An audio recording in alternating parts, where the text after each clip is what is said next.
स्वागत है आपका अपना channel star point reasoning classes पर। देखो दोस्तों, आप सभी के लिए मैंने एक सीरीज ओपन कर रखी थी, वो है साइंस का वोकाल। साइंस के वोकाल के अंतर्गत हमारा चैप्टर चल रहा था, वो है रक्त। रक्त के अंतर्गत हमारा वीडियो नंबर 1 आ गया था, वीडियो नंबर 2 आ गया था और आज चलेगा वीडियो नंबर 3।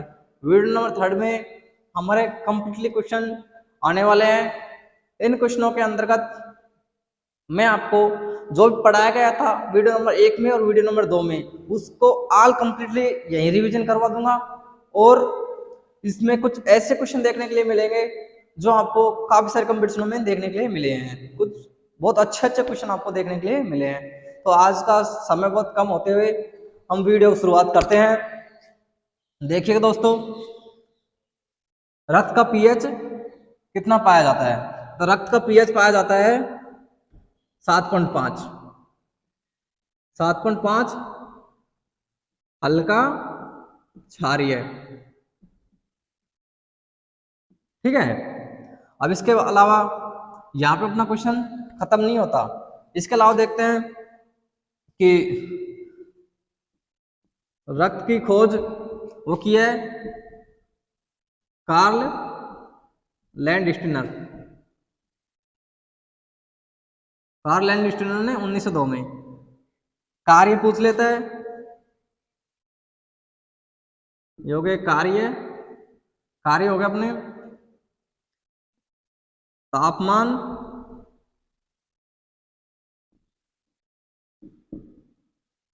तापमान को नियंत्रण करना। दूसरा है पीएच को बनाए रखना।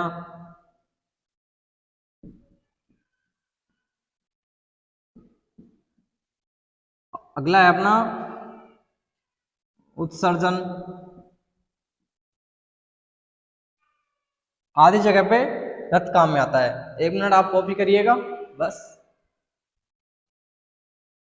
बिल्कुल बहुत अच्छी क्वालिटी आ रही है। देखते हैं अब अगला क्वेश्चन। कॉपी कर लिया होगा आपने, साथ साथ कॉपी करिएगा क्योंकि आज तो अपने पास टाइम बहुत कम है।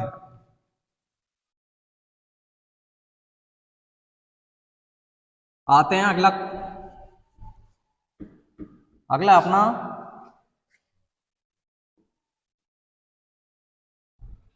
रक्त में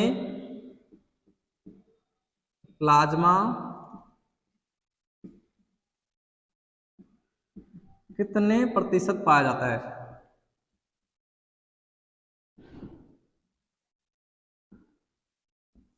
पाया जाता है। तो देखो दोस्तों, रक्त में प्लाज्मा 55% पाया जाता है। ये तो होगा इसका उत्तर। अब देखो प्लाज्मा। प्लाज्मा में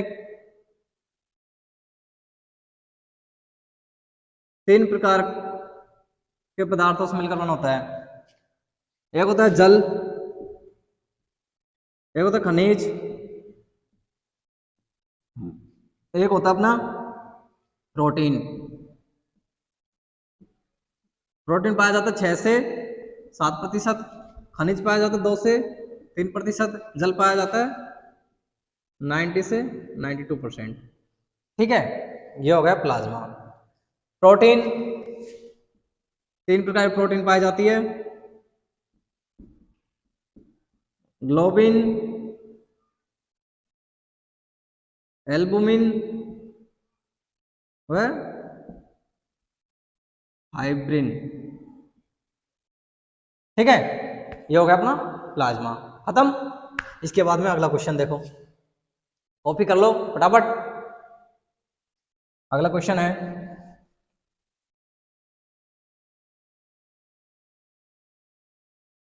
अगला क्वेश्चन होगा अपना प्लाज्मा। प्लाज्मा में प्रोटीन का क्या कार्य होता है?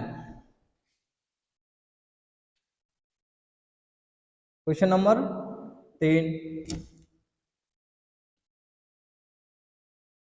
प्लाज्मा में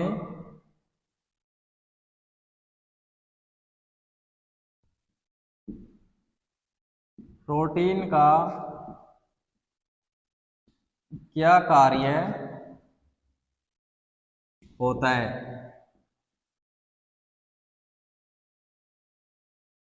ठीक है दोस्तों, तो प्लाज्मा में प्रोटीन का कार्य क्या होता है। देखो आंसर कि प्रोटीन है, प्रोटीन से शरीर की बाहरी जीवों से, बाहरी परजीवी से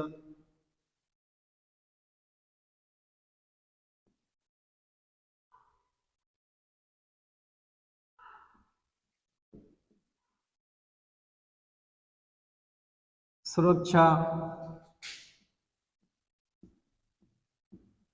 परासरण को नियमन करना,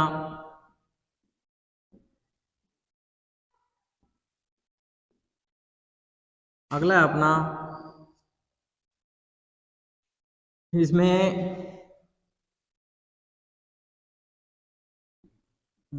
रक्त स्कंदन में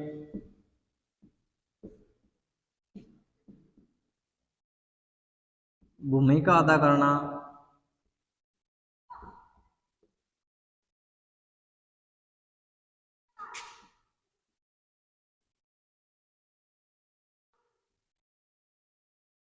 कोशिका विभाजन में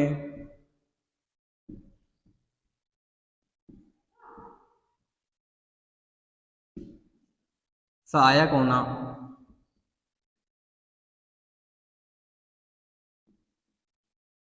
ठीक है दोस्तों, ये हो गया अपने इसके कार्य कि प्रोटीन, ये प्लाज्मा होती है, ये प्रोटीन में क्या क्या कार्य कर सकती है। तो इस ये देखो आपके शरीर है, शरीर में परजीवी है, परजीवियों से सुरक्षा करती है। अगला है परासरण के नियमन, परासरण दर है उसको नियमन करती है। अगला है रक्त में स्कंदन दर है, जो पट्टिकाणु, जब रक्त पट्टिकाणु होते हैं तो पट्टिकाणु में जब स्कंदन होता है तो ये फाइब्रिनोसिन नामक प्रोटीन होती है, वो इसमें सहायक होती है। कोशिका विभाजन में सहायक होना, तब कोशिका एक से अनेक कोशिकाएं बनती है, तो इसमें डीए अमीनो अम्ल है वो डीएनए के रूप में नियोजित होते हैं। ठीक है, तो देखो इसके बाद क्वेश्चन नंबर 4, क्वेश्चन नंबर 4 है अपना एमजीओएफई का रक्त में क्या क्या कार्य होता है। एमजीओएफई, एमजी प्लस व एफई, इनका दोनों का रक्त में कार्य देखना है कि इन दोनों का रक्त में क्या क्या कार्य होता है। मैग्नीशियम का कार्य होता है रक्त में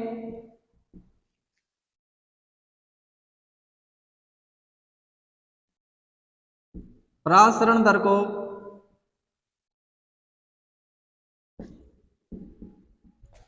नियमन करना।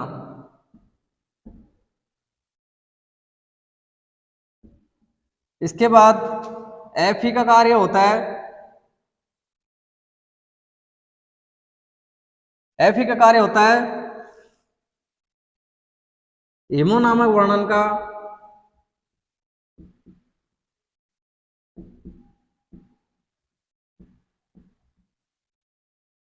वर्णक का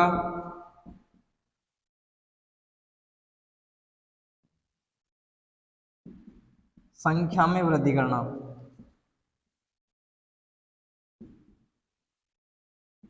वृद्धि करना।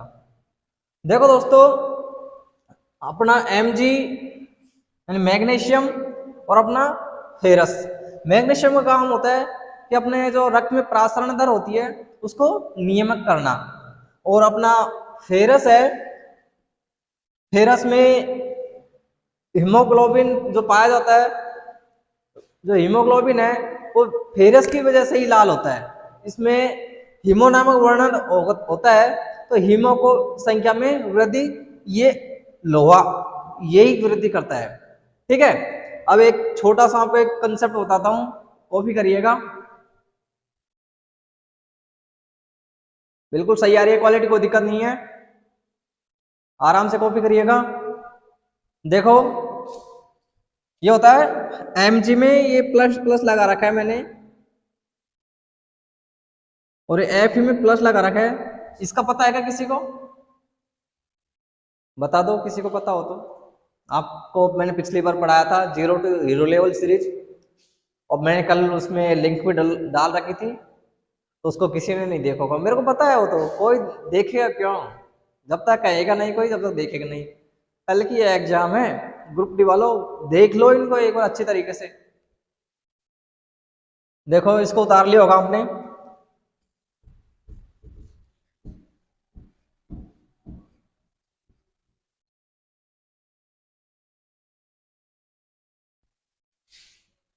हम बात कर रहे थे कि mg में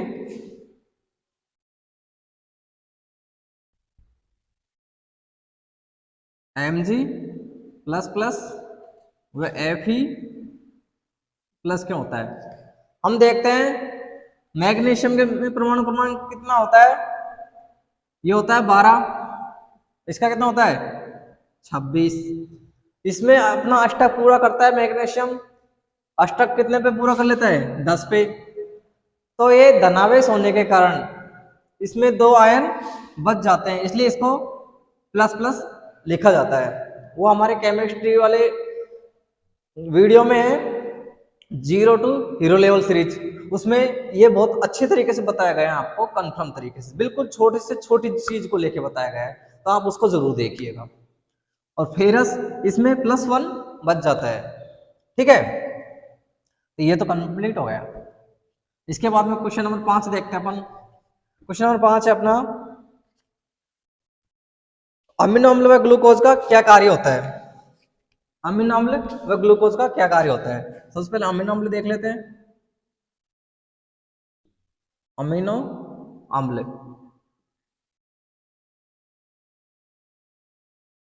अमीनो अम्ल ये कोशिका विभाजन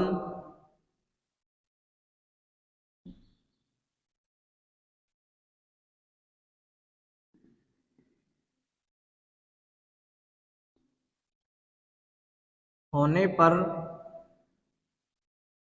डीएनए का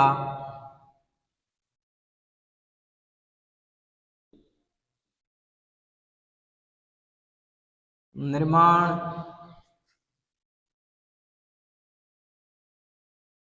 करती है। कोशिका विभाजन होने पर अमीनो अम्ल डीएनए का निर्माण करते हैं। और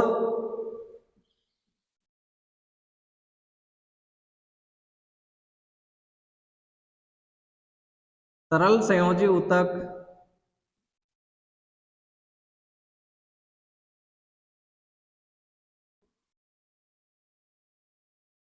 ऊतकों को बढ़ाते हैं।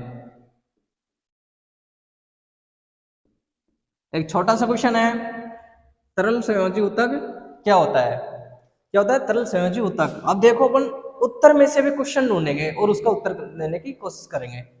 तरल संयोजी ऊतक होता है कि ऐसे ऊतक जो हमारे तरल रूप में पाए जाते हैं, ऐसे ऊतक जो तरल रूप में पाए जाते हैं तरल संयोजी ऊतक कहलाते हैं। जैसे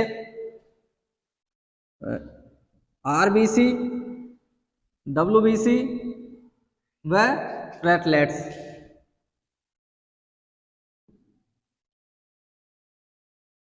ठीक है। ये हमारे तरल संयोजी ऊतक है।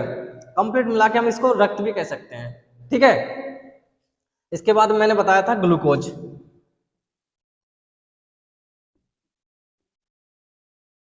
ग्लूकोज यह हमारे रक्त में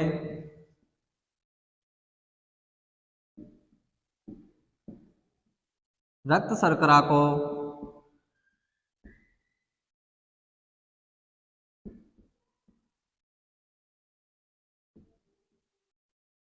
बढ़ाते हैं।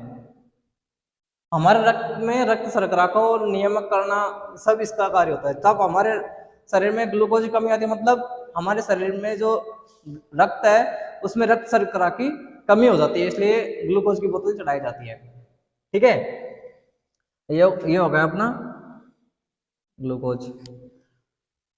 इसके अगला क्वेश्चन है अपना, कोई दिक्कत नहीं, क्वेश्चन है अपना लिपिड। एक मिनट ये और देख लो आप, लिपिड का क्या कार्य होता है। लिपिड यह हमारे शरीर में, हमारे रक्त में लिखो, यह हमारे रक्त में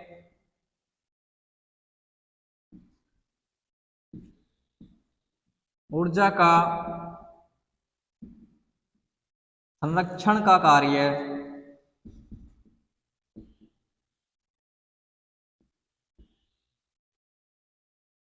करती है। इसकी अधिकता से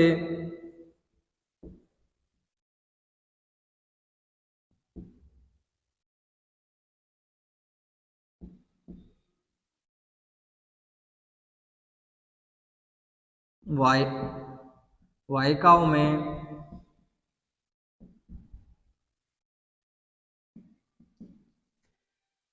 कोलेस्ट्रॉल जम जाता है।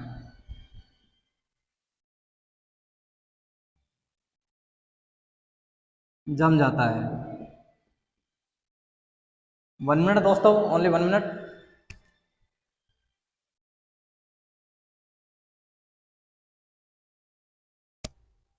देखो, इससे वाहिकाओं में कोलेस्ट्रॉल जम जाता है। ठीक है, और जिससे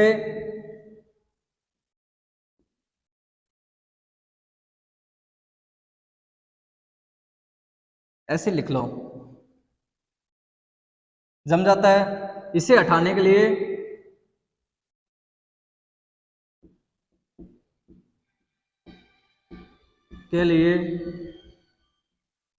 इपेरिन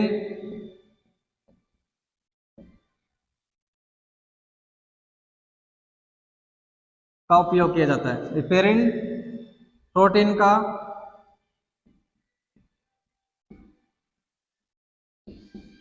उपयोग किया जाता है,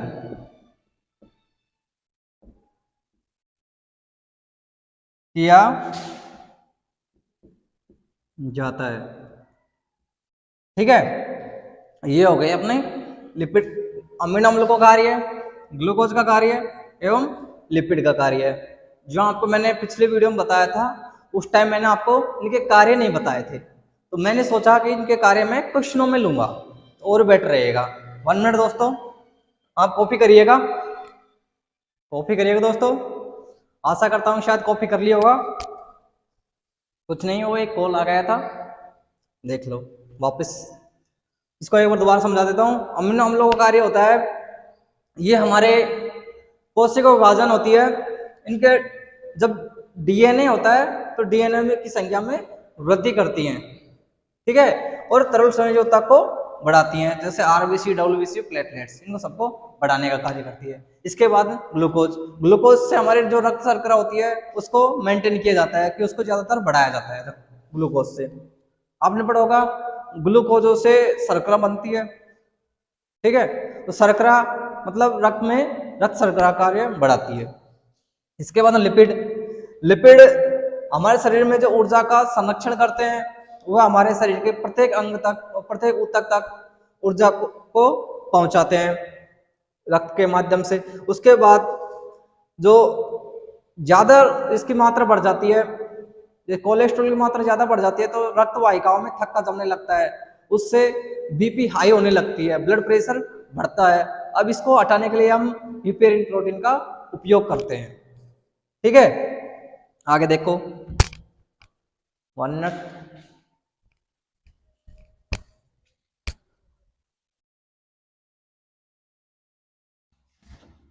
आगे देखो,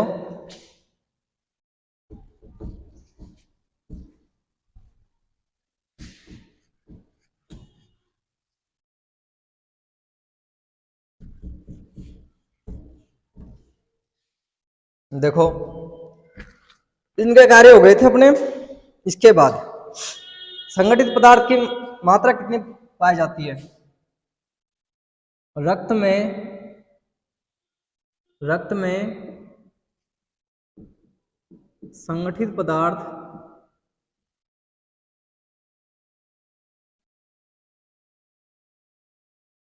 कितने प्रतिशत पाया जाता है? कितने प्रतिशत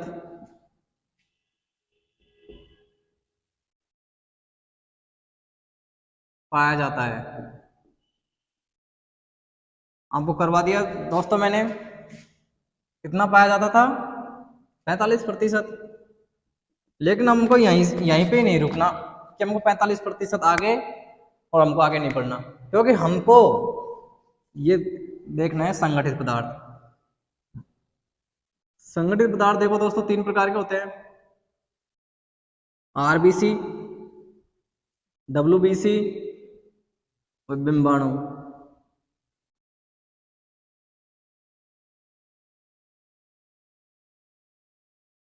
ठीक है, ये अपने शरीर में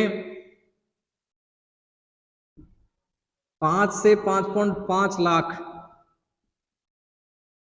प्रति घन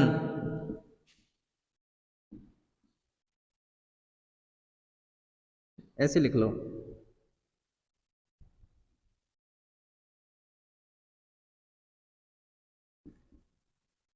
प्रति घन। डब्ल्यूबीसी हमारे शरीर में ये पाई जाती है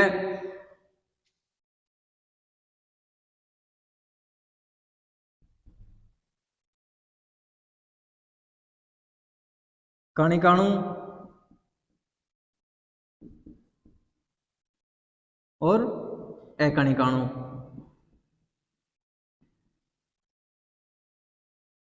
इनके भी तीन तीन भाग होते हैं, इसके दो भाग होते हैं। एक हो गया मोनोसाइट,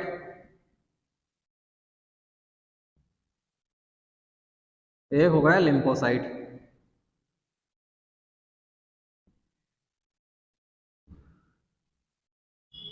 ये होगा बेसोफिल,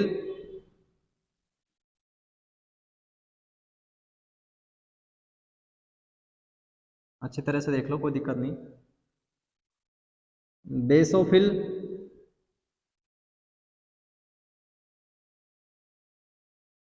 न्यूट्रोफिल,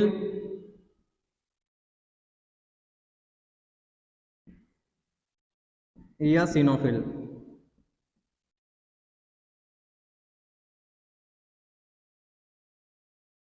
और ये हैं अपने बिम्बाणु।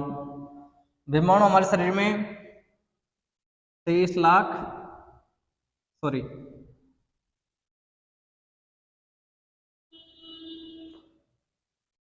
3.20 लाख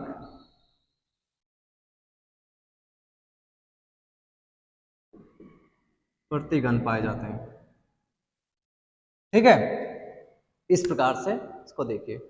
इसमें केंद्रक पाया जाता है, इस सॉरी इसमें केंद्रक नहीं पाया जाता, इसमें केंद्रक पाया जाता है। इसमें दो जीवों में केंद्रक पाया जाता है, वो है ऊंट व लामा। इसके बाद में वो अगले क्वेश्चन आ रहा है, उसमें मैं इसका कंप्लीटली ब्यौरा करूंगा। कणिकाणु अकणिकाणु दोनों प्रकार की होती है। कणिकाणु भी तीन प्रकार की होती है, एक होता है बेसोफिल, न्यूट्रोफिल, इयोसिनोफिल। ठीक है, अकणिकाणु होती है मोनोसाइट और लिम्फोसाइट्स। ये दो प्रकार की होती है, टी लिम्फोसाइट्स और बी लिम्फोसाइट्स। ठीक है, इसके बाद में चलो इसको कॉपी करिएगा।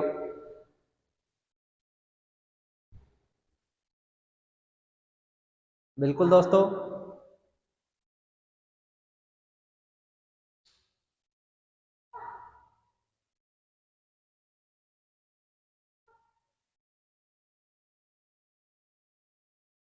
ठीक है, कॉपी करो।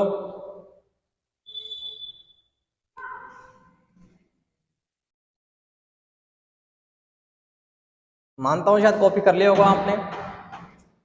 इसके बाद आगे देखो,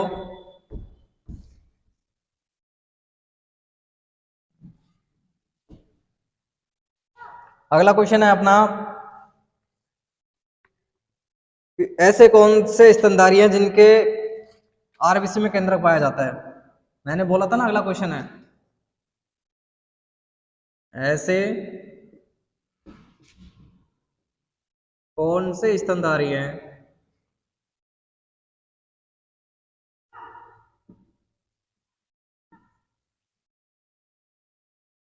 जिनके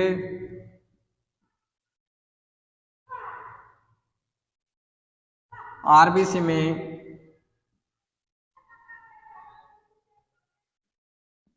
केंद्रक पाया जाता है। केंद्रक पाया जाता है।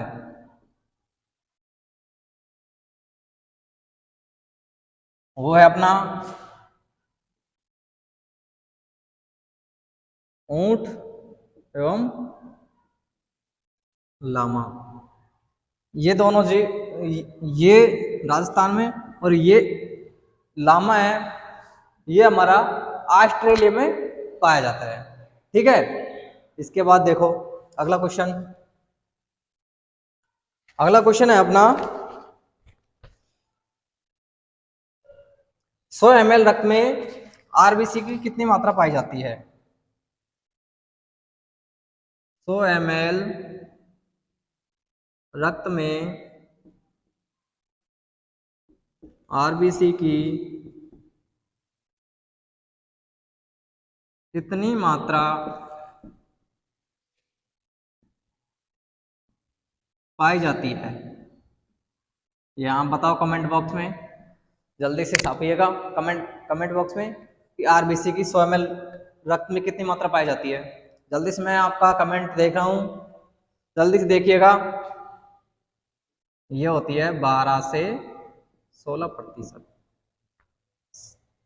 प्रतिशत नहीं है, ग्राम है। 12 से 16 ग्राम। अगला क्वेश्चन देखिएगा। अब क्या छोटे क्वेश्चन ज्यादा आ गई। अब इनमें क्या है कि बनाए तो और भी ऐसे कौन से क्वेश्चन बनाए, इसमें कंफर्म पूछ रहा है कि आरबीसी में 100 ml में कितने, यानी 100 ml रक्त में कितने आरबीसी की मात्रा पाई जाती है। ठीक है। इसके बाद में ये लिख लो, आरबीसी का 120 दिन का जीवन काल होता है। इसके बाद में आरबीसी में देखते हैं, तो इसमें लिख लो 5 से 5.5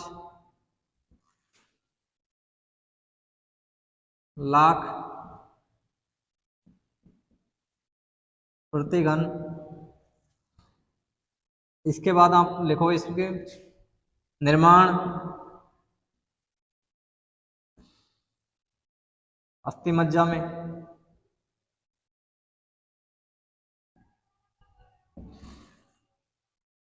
इसके बाद आप लिखो इसमें विघटन योग अपने प्लीहा में। ये देखो अकेले अकेले क्वेश्चन में कितने सारे क्वेश्चन पुटअप हो गए। ठीक है। इसके बाद में अपन लिखेंगे इसमें जीवन काल हो गया 5 से 5 लाख प्रति घन पाया जाता है। इसका निर्माण अस्थिमज्जा में और विघटन प्लीहा में। ठीक है। इसको रक्ताणु रक्ताणु कहते हैं। सेकंड नेम है इसको इरिथ्रोसाइट।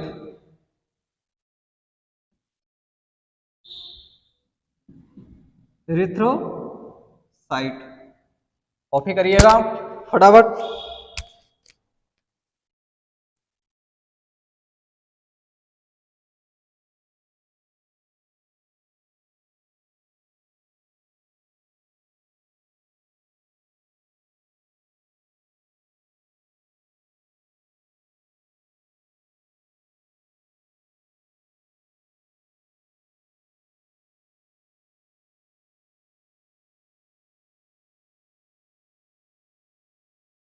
ठीक है दोस्तों, आगे देखो।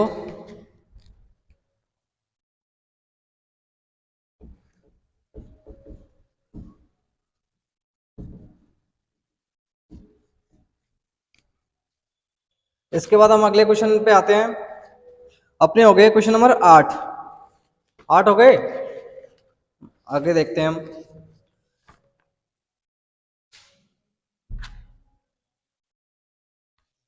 आगे अपना WBC का जीवन काल कितना होता है?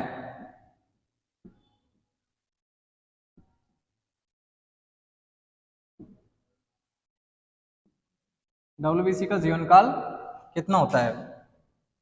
अब देखो, इसमें होता है 13 दिन से 20 दिन के बीच में। ये WBC का जीवन काल होता है। लेकिन अपन को रुकना यही नहीं है, क्योंकि यहाँ पे दे रखा है अपन को WBC। WBC में देखते हैं, सब क्या दे रखा है? WBC। तो WBC में दो प्रकार की कोशिका पाई जाती है, मैंने अभी बताया पिछले क्वेश्चन में, कणिकाणु और एक अकणिकाणु। ठीक है, ये होती है शरीर की प्रतिरक्षी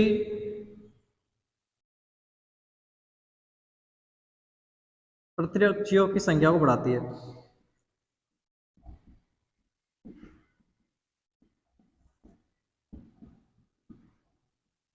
बढ़ाती है, यहां तक करो। इसके बाद में अपना अगला क्वेश्चन है रक्तचाप। रक्तचाप किसमें मापा जाता है? क्वेश्चन है रक्तचाप किसमें मापा जाता है?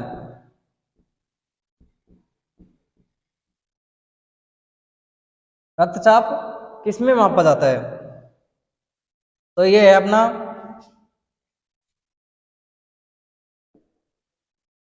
स्फिग्नो मैनोमीटर, जिससे हम रक्तचाप मापते हैं उसको कहते हैं स्फिग्नो मैग्नोमीटर। एक बार यहां तक कॉपी करिएगा जल्दी से।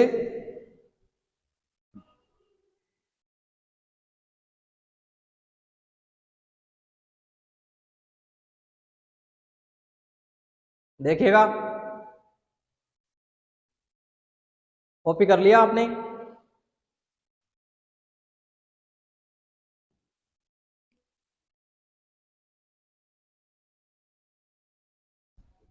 इसके बाद अगला क्वेश्चन देखो,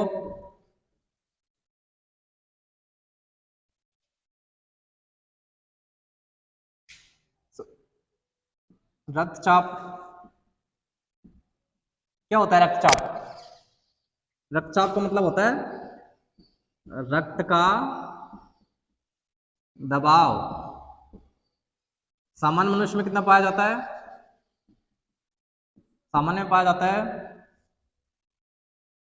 120 से 80 mmHg। ठीक है, इसके बाद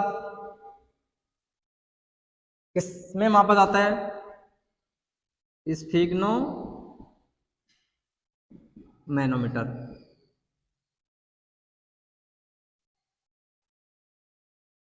बीपी हाई, ऐसे लिखो ब्लड प्रेशर का बढ़ना, इससे अधिक पे यानी कि 120 से 80 mmHg से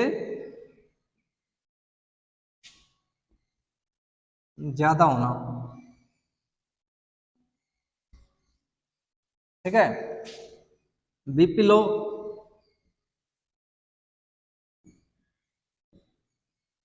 बीपी का घटना मतलब 120 से 80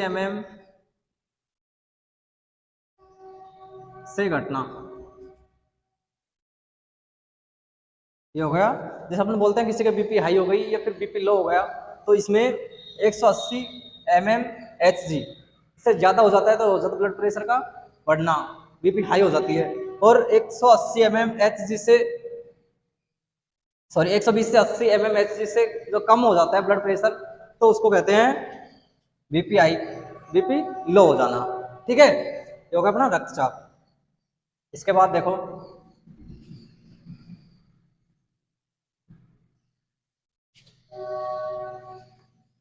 इसके बाद है अपना, यहां तक हो गया था अपना लिम्फोसाइट बी का क्या कार्य होता है। लिम्फोसाइट बी का क्या कार्य होता है।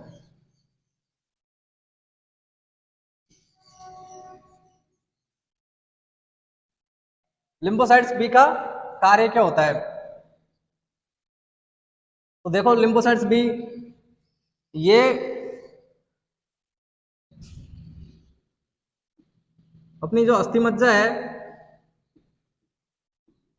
अस्थि मज्जा को परिपक्व करती है। अस्थि मज्जा को परिपक्व करती है। ठीक है, इसका कार्य हो गया। एक होता है लिम्फोसाइट टी,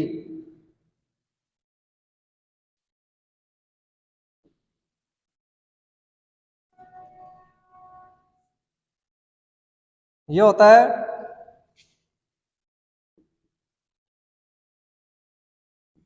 अस्थियों के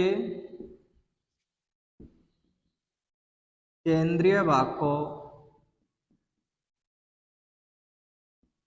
मजबूती प्रदान करना।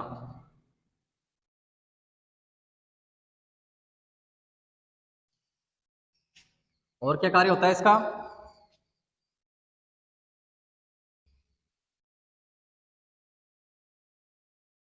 बाहरी परजीवी से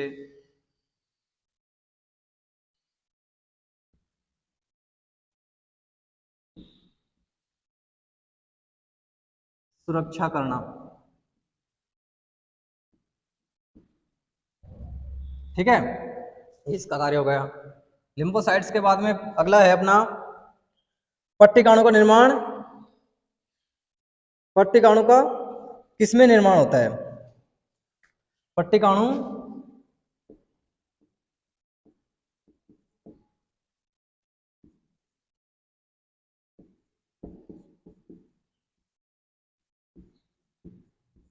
किसमें निर्माण होता है? देखो दोस्तों, पट्टिकाणु का निर्माण किसमें होता है? किस पट्टिकाणु का किसमें निर्माण होता है? ये होता है अपना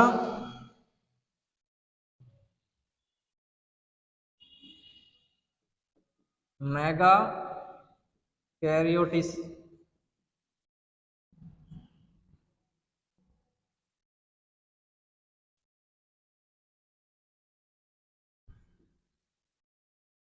अस्थि मज्जा की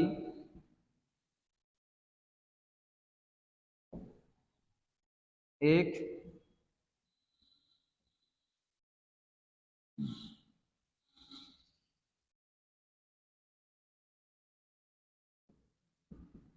प्रकार की कोशिका।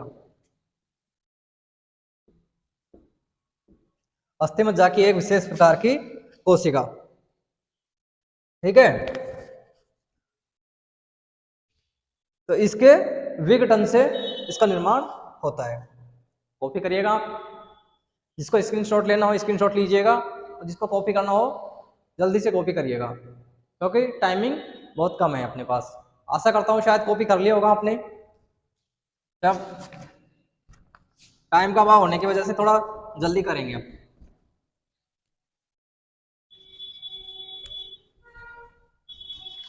ये देखो, इसके बाद होता है अपना आरएच फैक्टर की खोज किसने की? क्वेश्चन, आरएच फैक्टर की खोज किसमें की?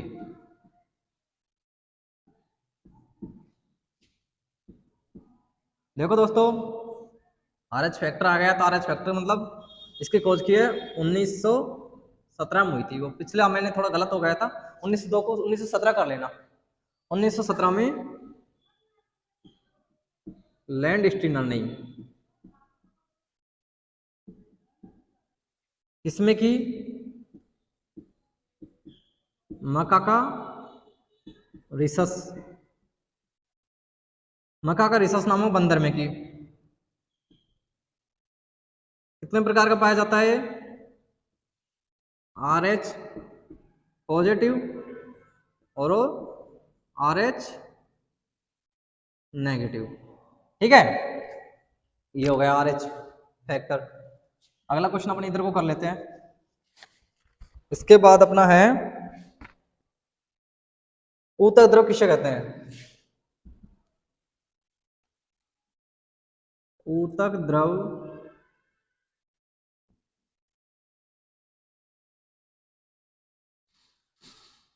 किसे कहते हैं? ऊतक द्रव किसे कहते हैं? ये देखो दोस्तों, मैंने आपको बताया था ऊतक द्रव मतलब जब रक्त और ऊतक, जब रक्त ऊतक पे पहुंचता है तो प्रोटीन के बड़े अणु व कुछ पोषक तत्व ऊतक पे रुक जाते हैं, और जो जल और कुछ पोषक तत्व हैं वो इसके आर पार निकल जाते हैं। तो ये जो जल बच रहा है, जो इसके साथ खनिज पोषक तत्व घुले हुए हैं, उसको कहते हैं ऊतक द्रव। तो इसकी डेफिनेशन के साथ लिखते हैं इसको।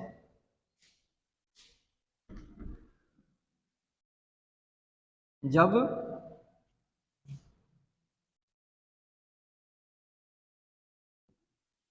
जब रक्त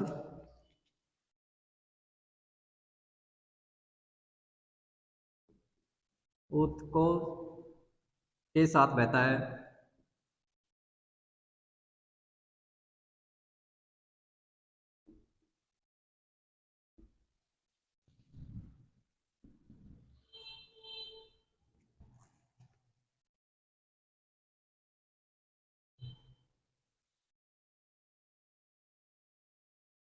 कुछ प्रोटीन के अणु अलग हो जाते हैं।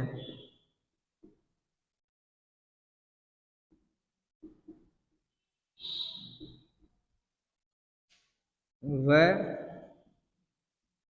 जल व खनिज पोषक शेष रह जाते हैं, रह जाते हैं। इसे ऊतक द्रव कहते हैं। इसे ऊतक द्रव कहते हैं। प्राक से कॉपी करिएगा। आशा करता हूं शायद आपने कॉपी कर लिया होगा।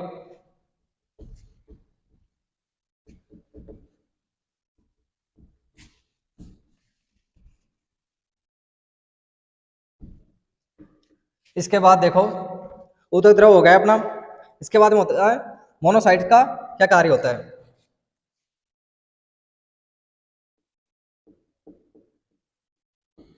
मोनोसाइट का कार्य क्या होता है? ये क्वेश्चन हो गया। इसका उत्तर है अपना शरीर में सूजन को कम करना।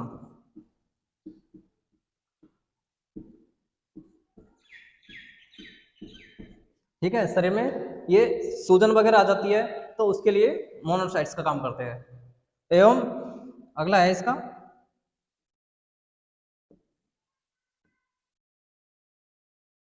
एलर्जी को खत्म करना। ठीक है, अगला क्वेश्चन है इसके अलावा फाइब्रिन प्रोटीन का निर्माण कहां से होता है?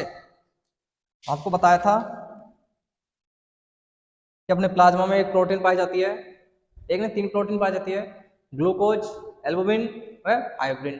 इसमें देखो फाइब्रिन का निर्माण कहाँ पे होता है?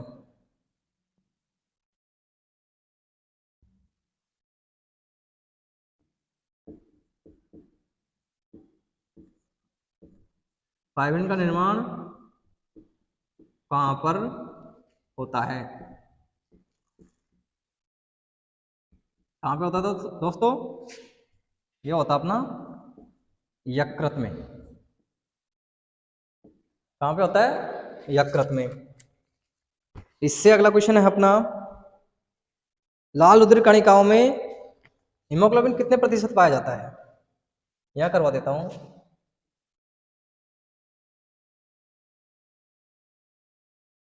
आरबीसी में एच बी मतलब हीमोग्लोबिन कितने प्रतिशत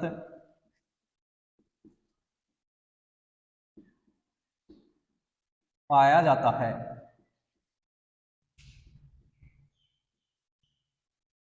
इसमें लिखोगे दोस्तों 34%। कितना पाया जाता है? 34%। कॉपी करिएगा एक बार आप। तो इसमें एच बी मतलब होता है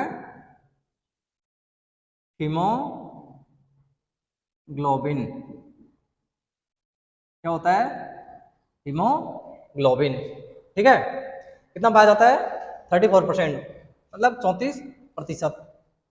इसके बाद देखो अगला क्वेश्चन, कॉपी कर लिया होगा आपने शायद।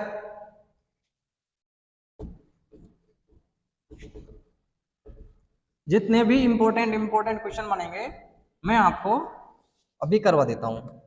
मेरे को लगता है इसके अलावा आपको कुछ भी पढ़ने की जरूरत नहीं है इस टॉपिक के लिए, क्योंकि मैंने कंप्लीट टॉपिक और कंप्लीट क्वेश्चन इस प्रकार से लिए हैं तो आपको बहुत अच्छे समझ में आ रहे होंगे।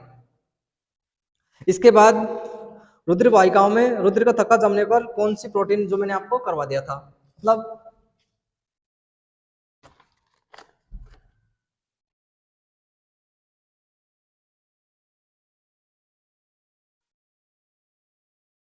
रुधिर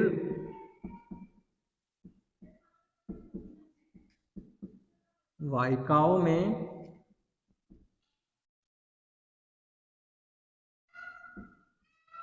थक्का जमने पर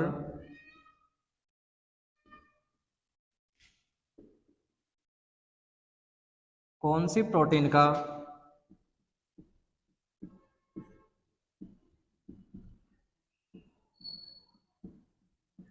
उपयोग करते हैं? वो करते हैं दोस्तों हिपेरिन। इसका करते हैं हिपेरिन। इसके अलावा अगला क्वेश्चन है अपना, छोटे छोटे क्वेश्चन बच रहे हैं। आरएच कारक कहाँ पाए जाते हैं? तो अपने आरएच फैक्टर बताया था मैंने,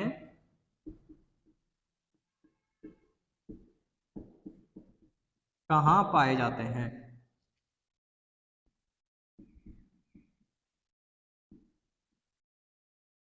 आरएच कारक हैं वो अपने आरबीसी में पाए जाते हैं। इसके अगला क्वेश्चन है अपना, मानव में रुधिर बैंक किसको कहते हैं? मानव में ब्लड बैंक कहाँ होता है?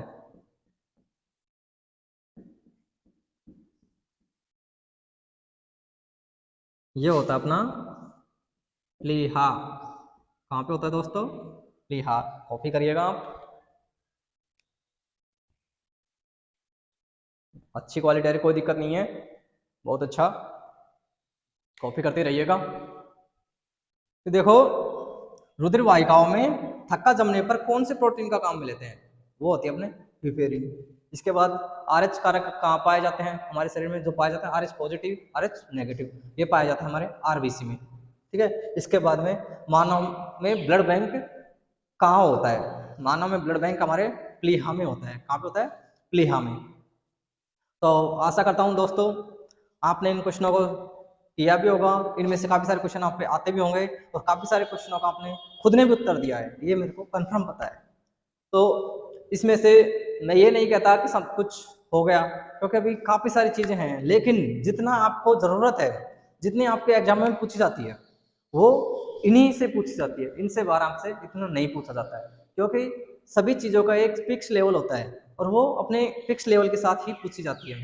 आपको लगता है ग्रुप डी की एग्जाम 10वीं लेवल की है, उसमें से आपको नीट के क्वेश्चन थोड़ी पूछेंगे इसमें, या फिर आप एलडीसी वगैरह जो भी कंपटीशन के जितने भी एग्जाम हैं वो सब 10वीं लेवल तक ही पूछा जाता है, चाहे वो ग्रेजुएशन से हो, चाहे वो 10th से हो, चाहे वो 12th से हो। इसमें लेवल 10th तक ही होता है, सिर्फ क्वेश्चनों को घुमाया जाता है। तो मैं मानता हूँ कि ब्लड के जितने भी क्वेश्चन बन रहे थे वो मैंने आपको करवा दिए, तो आप हमारे इस परिवार को बढ़ाते रहिएगा। मैं मानता हूँ आपने पिछली जो एग्जाम में पिछली जो वीडियो है इसमें मेरा काफ़ी सारा सहयोग किया है, तो मैं मानता हूँ कि आगे भी आप इसी प्रकार से सहयोग करते रहोगे। तो दोस्तों यहाँ तक आपने कॉपी कर लिया, अगला टॉपिक आएगा अपना, वो है उत्सर्जन तंत्र। क्या आएगा? उत्सर्जन तंत्र।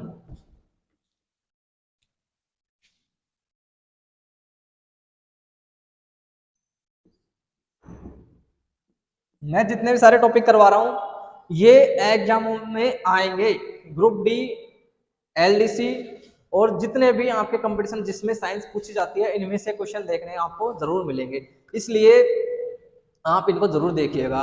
इसके अलावा हमारी जो प्लेलिस्ट है, जिसने अभी तक पहली बार हमारी जो इन वीडियो को देख रहा है वो हमारी प्लेलिस्ट से एक एक वीडियो को, पूरी वीडियो को देखिएगा। और हमारा टेलीग्राम है अपना स्टार पॉइंट रीजनिंग क्लासेज, इसकी लिंक आपके डिस्क्रिप्शन बॉक्स है इसमें मिल जाएगी, तो आप यहाँ से इससे जुड़ जाइएगा, क्योंकि मेरी क्लास की जो भी नोटिफिकेशन वगैरह है यहीं से डालते हैं। ठीक है, तो आबाद रहिएगा दोस्तों, खुश रहिएगा, अपने परिवार के साथ रहिएगा, और हाँ अपने परिवार की कदर करिएगा, क्योंकि किसी के बहकावे में आके अपने परिवार को मत तोड़िएगा। ठीक है, क्योंकि आप सबके लिए मैं मेहनत कर रहा हूँ और मुझे लगता है कि आप भी मेरे लिए मेहनत कर रहे होगे, अपने परिवार के लिए मेहनत कर रहे होंगे, क्योंकि ये अपना एक परिवार ही है। जो अपना स्टार पॉइंट रीजनिंग क्लासेज एक प्लेटफॉर्म है, ये अपना एक प्लेटफॉर्म ही है, इससे बने रहिएगा। Thank you, take care.